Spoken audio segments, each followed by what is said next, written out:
교회를 다니는 그리스도인들에게 여러분 구원받았습니까? 이렇게 물으면 대부분의 사람들이 자신감이 있지는 않지만 예, 구원받았죠 라고 얘기를 합니다. 그런 사람들에게 그러면 당신이 받은 구원이 뭡니까? 이렇게 물으면 가지각색 대답이 다른 것을 볼 수 있습니다. 구원에 대한 의미가 다른 거죠. 구원이라고 하는 것은 우리가 쉽게 말하면 구출이죠.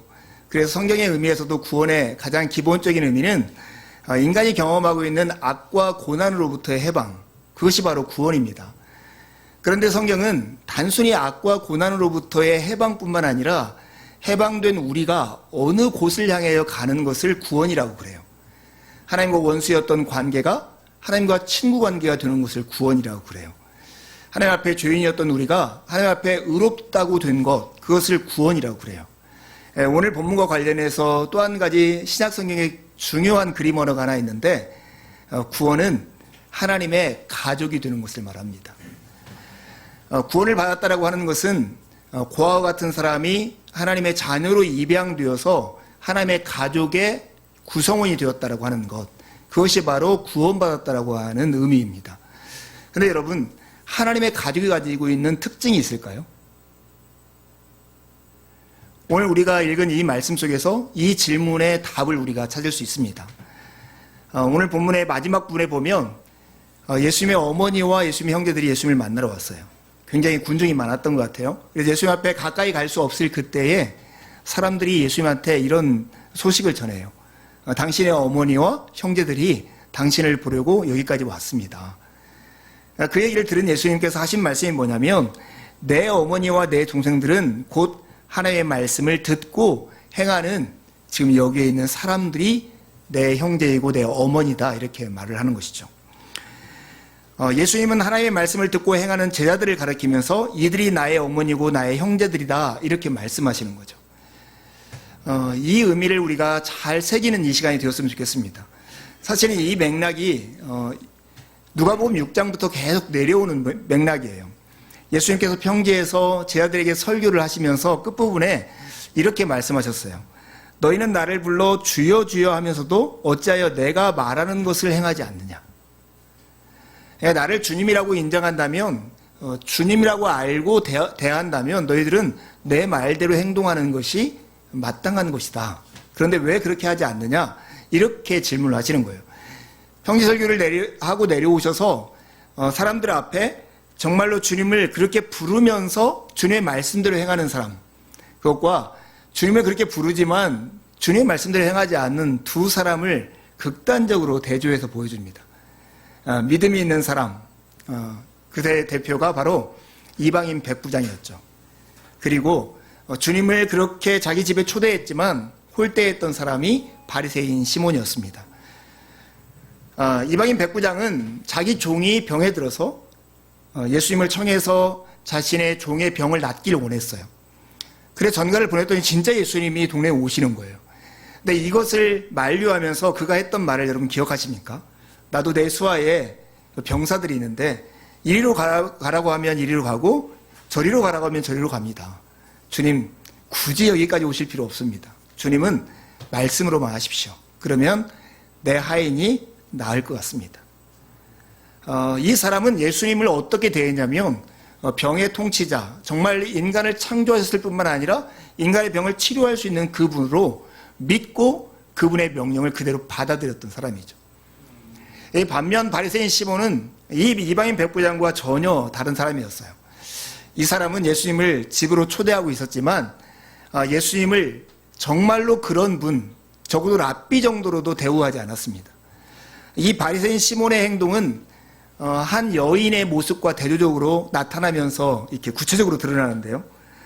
귀한 손님이 오면 당연히 발 씻을 물을 주는 것이 그 동네의 상례였는데 이방 여인은 그 동네에 죄를 지은 여인은 자기 눈물로 예수님의 발을 씻는데도 이 바리새인 시몬은 물도 내려놓지 않고 이 죄 지은 여인은 향유를 예수님의 발에 부었는데 이 바리새인 시몬은 예수님의 머리에 발을 감람유도 내놓지 않은 거예요.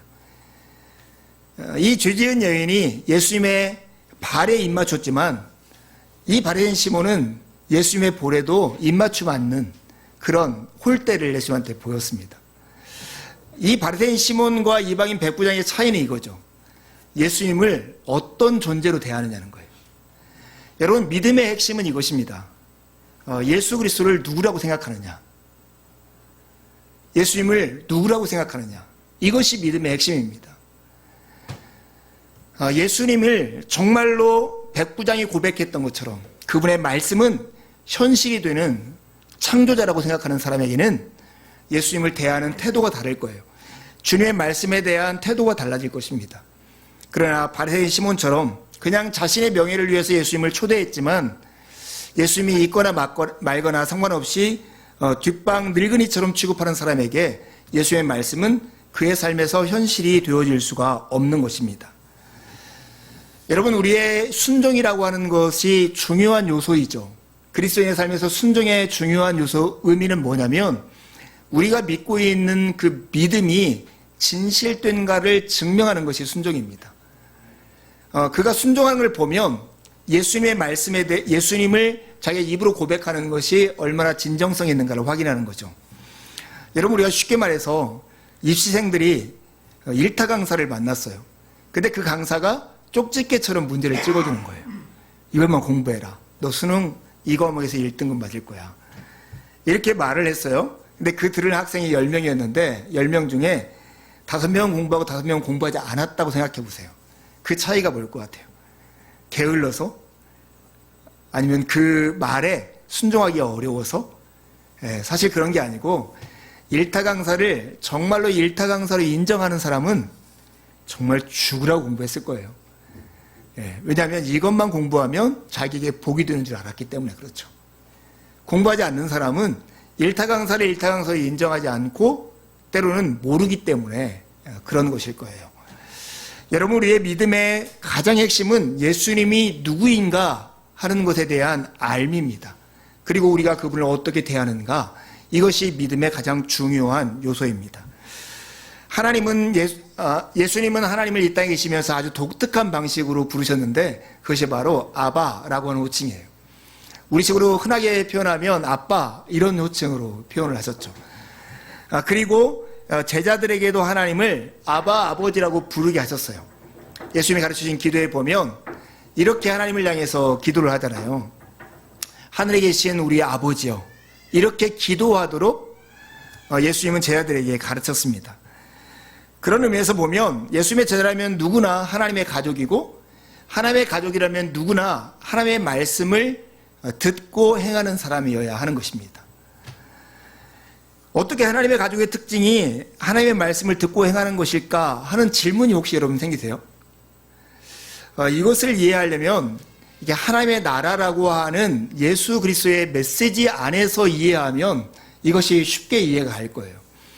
여러분, 우리가 하나님의 나라라는 것을 여러 가지 설명했지만 가장 좋은 하나님의 나라가 무엇인가 하는 설명은 주님이 가르치신 기도를 생각하면 됩니다. 주님이 가르치신 기도는 6가지 항목으로 되어 있어요. 앞에 있는 3가지를 하나님 청원, 하나님을 향한 기도, 나머지 4번째에서 6번째 기도 제목은 우리 청원, 우리를 위한 기도라고 부릅니다. 근데 하나님 청원 3가지가 뭐냐면 하나님의 이름이 거룩히 여김을 받으시오며 나라가 임하시오며 하나님의 뜻이 하늘에서와 같이 이 땅에서도 이루어지게 해달라는 기도예요. 사실은 이 기도는 3가지가 깊이 연관되어 있어요. 하나님의 이름이 거룩히 여김을 받는 곳, 하나님의 뜻이 하늘에서처럼 이 땅에서 이루어지는 곳, 그것이 바로 하나님의 나라고, 그렇게 될 때 하나님의 나라가 임한다는 것이죠. 하나님의 나라를 쉽게 얘기하면 하나님이 이 땅에서 존귀 여김을 받고 하나님이 하나님으로서 인정을 받고, 그럼으로써 하나님의 뜻이 하늘에서와 같이 이 땅에서 이루어지는 그 영역, 그 사람들을 하나님의 나라라고 말할 수 있습니다. 여러분, 어떤 사람이 하나님의 나라의 백성이 되었다, 하나님의 가족이 되었다 하면 그 사람의 특징은 당연히 하나님의 통치, 하나님의 뜻이 하늘에서처럼 자기 삶에서 이루어지기 마련이라는 것입니다. 이걸 쉽게 비유를 가지고 설명하면 이런 것입니다. 우리 진주자매가 한국 국적을 취득을 했어요. 그러면 국적을 취득할 때 우리는 그 나라의 법과 의무를 다한다라고 하는 서약을 하는 것이죠. 그리고 우리는 다 대한민국 국민들인데 만약에 우리가 의무를 다하지 않고 법을 지키지 않으면 우리가 어떻게 될까요? 우리가 시민으로서 권리가 제한되게 구치소나 교도소에 감금이 되겠죠. 그러니까 우리가 하나님의 가족이고 하나님의 백성이라는 것이 하나님의 말씀을 듣고 행하는 자라고 하는 것은 낯선 것이 아니라 매우 익숙하고 자연스러운 일이라는 것입니다. 주말에 아무리 막 늦잠을 자고 게으르다 하더라도 학생들은 때가 되면 학교를 갑니다. 자기가 거기서 소속되어 있기 때문에 규칙을 지키고 거기에 법에 따르는 거죠. 직장인들은 직장의 그 시간에 자기가 아무리 힘들고 어려워도 거기에 갑니다. 하나님의 백성은 아무리 힘들고 어려워도 하나님의 말씀을 듣고 행하는 사람들이 하나님의 백성인 것입니다. 여러분, 하나님의 백성으로 산다라고 하는 것이 얼마나 복된 것인가 하는 것의 모습을 잘 보여주는 것이 로마서에 나온 하나님의 나라에 대한 묘사예요. 하나님의 나라는 단순히 먹고 마시는 것에 있지 않다는 거예요. 하나님 안에서의 정의와 평화와 기쁨, 그것이 바로 하나님 나라의 특징이라는 거예요. 그러니까 우리가 하나님의 나라의 백성으로서 하나님의 말씀을 듣고 행하는 삶을 산다는 것은 하나님께서 우리에게 제공해 주시는 정의와 평화와 기쁨을 누리며 살아가는 삶을 살게 된다고 하는 약속과 같은 것입니다. 그렇다면 우리가 하나님의 말씀을 듣고 행한다는 것이 무엇일까 하는 거예요. 이것을 보여주는 비유가 바로 우리가 4가지 밭의 비유, 씨 뿌리는 자의 비유라고 하는 비유입니다. 화면을 한번 보여주세요. 여기 화면을 보면 이 4가지 밭의 비유를 제가 조금 요약해서 이렇게 그림을 그렸는데 보이시나요? 밭의 종류는 4가지예요. 첫 번째는 길가, 두 번째는 바위 위, 세 번째는 가시떨기 속, 네 번째는 좋은 땅이에요. 여러분, 우리는 이 밭을 다 간 다음에 씨를 뿌리잖아요.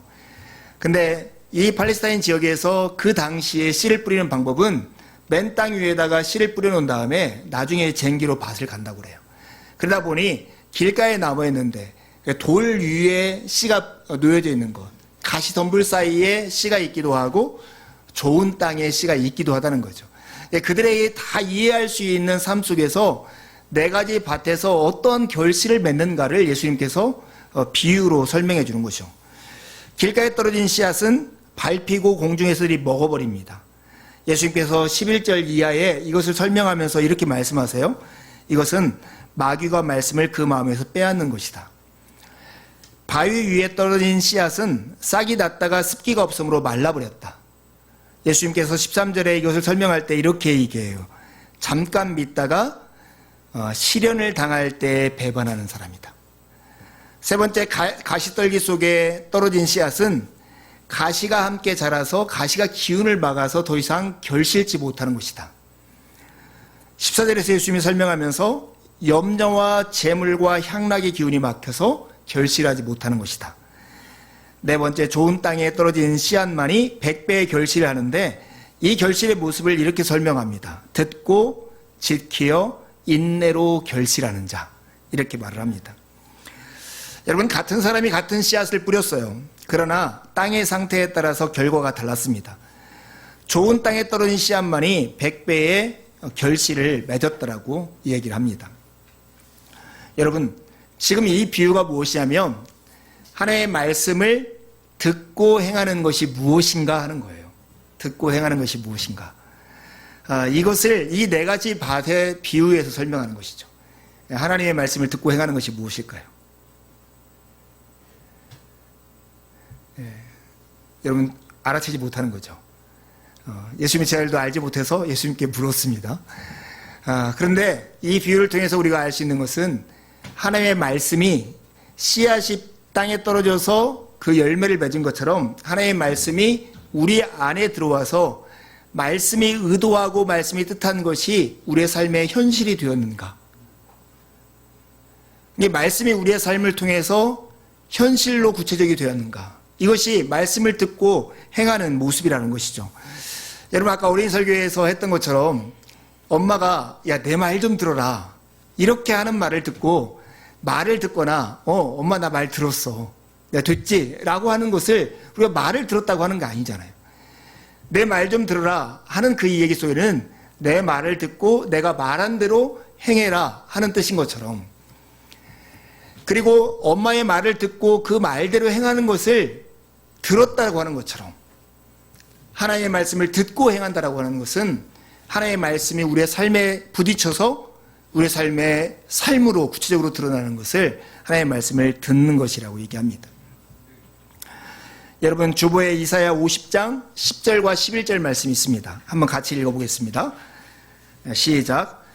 비와 눈이 하늘에서 내려서 땅을 적셔서 싹이 돋아 열매를 맺게 하고 씨 뿌리는 사람에게 씨앗을 주고 사람에게 먹거리를 주고 나서야 그 근원으로 돌아가는 것처럼 나의 입에서 나가는 말도 내가 뜻하는 바를 이루고 나서야 내가 하라고 보낸 일을 성취하고 나서야 나에게로 돌아올 것이다.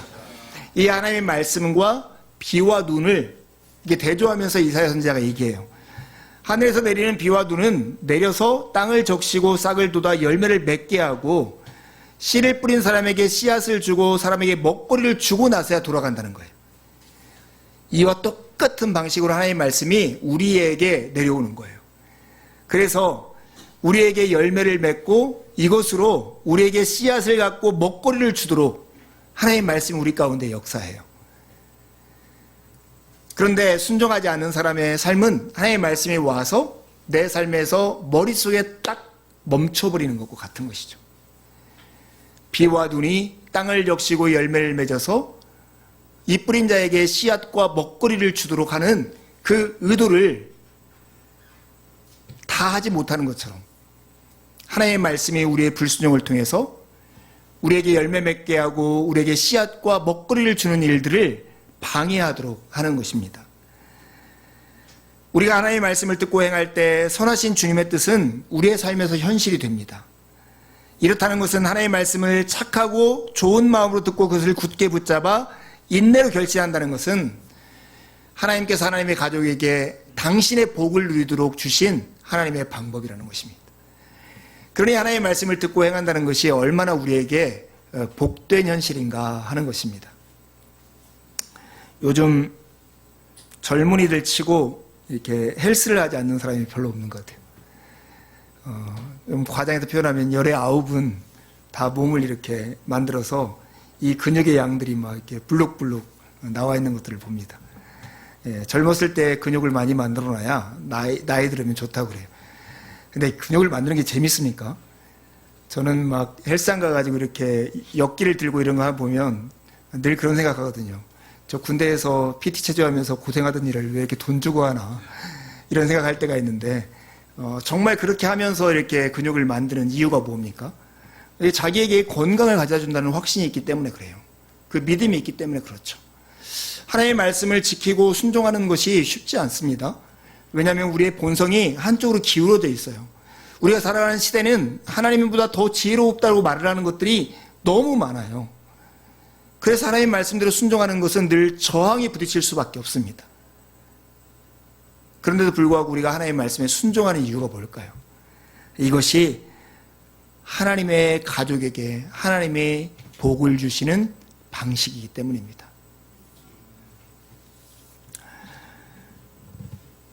말을 안 들어요. 누가 진짜 자주 하는 말인데 우리 누구는 말을 안 들어요. 제가 설교를 준비하면서 이렇게 부모라면 다 자녀를 향해서 한두 번씩 가졌을 이 마음 있잖아요.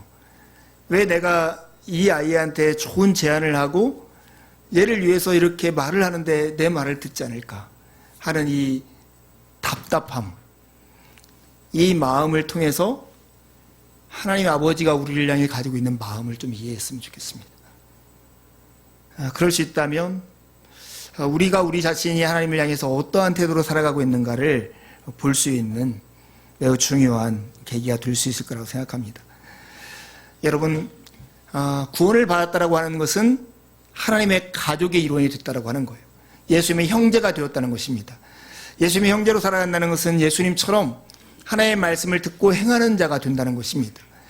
하나님의 말씀을 듣고 행한다는 것이 얼마나 우리에게 복된 것이냐면 마치 비와 눈이 내려서 땅을 적시고 열매를 맺어서 씨를 뿌린 자에게 씨앗과 먹거리를 주는 것처럼 하나님의 말씀은 오늘 살아가는 우리에게 살아갈 수 있는 먹거리를 주는 주님의 방식이라고 하는 것입니다. 그런데 오늘 우리가 읽은 이 말씀 속에 보면 참 납득이 되지 않을 것 같은 어려운 말씀이 있어요. 그게 바로 9절과 10절에 있는 말씀입니다.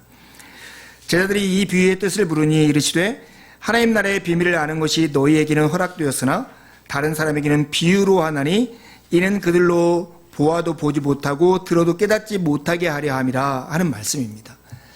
마치 예수님께서 비유로 말씀하신 그 이유가 누구에게는 알려주고 누구에게는 알려주지 않아서 어떤 사람에게는 이것을 보아도 보지 못하고 들어도 듣지 못하게 하려고 하는 의도로 말씀하신 것처럼 이 말씀이 들립니다. 근데 여러분 이 장면에서 잘 생각해야 할 게 이거예요. 제자들과 이 비유를 이해하지 못한 무리들의 차이가 뭐냐는 거예요. 차이는 딱 한 가지였어요. 그것은 묻느냐 묻지 않느냐는 거예요. 제자들은 이해할 수 없는 이 비유를 듣고 예수님 앞에서 이 뜻이 구체적으로 무엇인가를 주님께 물었습니다. 그리고 주님은 기꺼이 그들에게 이것을 설명해 주었습니다. 예수님께서 이 본문의 이야기, 사람들에게 비유로 하나니 이는 그들로 보아도 보지 못하고 들어도 깨닫지 못하게 하려 합니다 하신 말씀은 사실은 왜냐하면이라기 뜻보다는 그렇기 때문에 라고 번역하는 것이 더 나은 번역이라고 그래요. 묻지 않기 때문에, 들을 귀가 없기 때문에, 하나님께 향한 소원이 없기 때문에 그들은 들어도 듣지 못하고 보아도 보지 못하는 존재들이 되었다라는 얘기입니다. 여러분, 예수님께서 이 비유로 말씀하신 그 의도를 가장 잘 이해할 수 있는 방법은 드라마를 생각해 보면 됩니다. 드라마를 보면 요즘 진짜 이게 드라마들 보면 구성을 너무 잘하는 것 같아요. 어떤 장면을 이렇게 보다가 호기심이 딱 들고 궁금증이 딱 나는 순간 갑자기 화면을 다른 방향으로 돌려가지고 다른 얘기를 막 전개해요. 그러다가 다시 돌아와서 내가 궁금해했던 것에 대한 답을 주는 화면으로 이렇게 돌아오는 거예요. 그리고 이번 주 드라마 횟수가 다 끝날 쯤 되면 다음에가 궁금해지도록 계속 그 호기심을 자아내는 그 화면으로 딱 끝냅니다. 광고를 하기 전에도 이런 호기심을 자극하는 거죠. 진짜 인생의 재미는 어디서 오냐면 이 호기심에서 오는 거죠. 적당히 감추고 궁금해하게 만드는 것. 이게 재미를 만드는 가장 중요한 요소라고 생각합니다. 예수님의 비유가 딱 이와 같습니다. 예수님의 이 비유를 통해서 사람들에게 호기심을 유발해서 질문하게 하고 그 이야기 속에 빠져들게 하는 것이 예수님의 목적입니다. 관심이 없는 사람들의 마음을 두드리면서 이 이야기 속에 들어와서 하나님의 나라의 현실이 무엇인가를 좀 봐라. 이런 호기심을 자극하려고 하는 목적으로 주님께서 하시는 것이 하나님 나라를 비유로 설명하신 의도입니다. 이런 설명이 타당하다는 것을 보여줄 수 있는 것이 오늘 16절에 18절에 나오는 등불의 비유예요. 누구든지 등불을 켜서 그릇으로 덮거나 평상 아래에 두지 아니하고 등경 위에 두나니 이는 들어가는 자들로 그 빛을 보게 하려 합니다. 이게 예수님의 속마음이에요. 마치 비유라고 하는 것은 등불을 켜놓은 방과 같은 것입니다. 그래서 이 이야기 속에 들어오고 이 이야기가 궁금해서 질문하는 사람들에게는 하나님 나라가 무엇인가가 활짝 열리게 되는 것. 그것이 바로 예수님께서 비유를 통해서 우리에게 전해주시고자 하는 마음입니다. 여러분, 이런 것이죠. 예수님은 하나님과 본질이 같으신 분이세요. 그럼에도 불구하고 하나님과 동등한 분으로서의 당신의 권리를 취하시기보다는 이 땅에 자기의 모든 권리를 내어놓고 종의 형체를 띠고 인간의 모습으로 이 땅에 오셨어요. 그리고 우리와 같은 존재로 사시면서 다른 사람들을 회개하라 천국이 가까웠느니라고 초대하고 그들에게 어떻게 해서든지 하나님의 가족이 될 수 있는 길을 제시하고 그들을 초대하고 계십니다. 이러한 맥락 속에서 예수님께서 하나님 나라의 뜻에, 하나님 나라의 비밀에 대해서 우리에게 공개하며 나타내고 있는 것입니다. 이 하나님의 마음을 안다면 우리가 왜 지금 이 하나님의 나라의 비밀을 듣지 못하고 있는가, 하나님 나라에 대해서 알지 못하고 있는가를 돌아볼 수 있는 이유가 될 것입니다. 우리가 보기는 보아도 보지 못하고 듣기는 들어도 깨닫지 못하는 이유가 뭘까요? 보지 못하는 것이 우리의 눈이 어두워서 보지 못할 수 있지만 우리가 너무나 어둠컴컴한 곳에 있으면서 하나님의 얼굴을 보려고 하는 것이 아닐까요? 우리가 너무나 세상의 소음 가운데 있으면서 하나님의 목소리를 들으려고 하는 것은 아닐까 하는 것입니다. 예수님은 이 비유의 뜻을 묻는 제자들에게 이 비유를 알려주셨고 그들을 통해서 이 진리가 모든 사람에게 알려지기를 원하셨습니다. 정말이지 하나님께서는 모든 사람이 다 구원을 얻고 진리를 알게 되기를 원하시고 계십니다. 사랑하는 교회 여러분, 오늘 말씀을 정리하면서 다시 한번 머릿속에 새겼으면 좋겠어요. 우리가 구원을 받는다는 것은 하나님의 가족이 된다는 것입니다. 하나님의 가족으로 살아간다는 것은 하나님의 말씀을 듣고 행하는 자가 된다는 것입니다. 하나님의 말씀을 듣고 행한다는 것은 마치 씨앗이 좋은 땅에 떨어져서 100배의 열매를 맺는 것처럼 하나님의 말씀이 내 삶의 현실 속에서, 내 삶의 현장에서 구체적인 현실이 된다는 것입니다. 그렇게 살아가는 것이 하나님이 우리에게 하나님의 복을 누리며 살도록 하는 하나님의 방식이라는 것입니다. 이렇게 하나님의 말씀을 듣고 행하는 자가 되기 위해서 가장 중요한 것이 무엇일까요? 그것은 말씀하시는 하나님이 여러분에게 누구이냐 하는 것입니다. 죽은 자를 살리시고 없는 것을 있는 것으로 부르시는 아브라함의 하나님, 그분이 여러분의 하나님이십니까? 이 땅에 오신 예수 그리스도가 정말 세상의 어떤 권세자와 권력자와 비교할 수 없는 나의 가장 중요한, 가장 나의 무거운 그런 분으로 여러분 여기십니까? 이번 한 주 살아간 동안 여러분이 누구의 말을 가장 무겁게 듣고 따르는가 하는 것과 여러분 예수님의 말씀을 어떻게 듣는가를 좀 대조해 보면서 여러분 자신을 살피는 시간들을 가졌으면 좋겠습니다. 예수님께서 베드로와 제자들에게 물었던 것처럼 너희는 나를 누구라 하느냐, 이 질문 앞에 서서 주는 그리스도이십니다, 주는 우리를 구원하기 위해서 오실 왕이십니다 하는 고백을 하는 사람만이 그분의 말씀을 듣고 행하는 자가 되고 그분 안에서 복을 누리는 사람이 될 것입니다. 함께 기도하시겠습니다.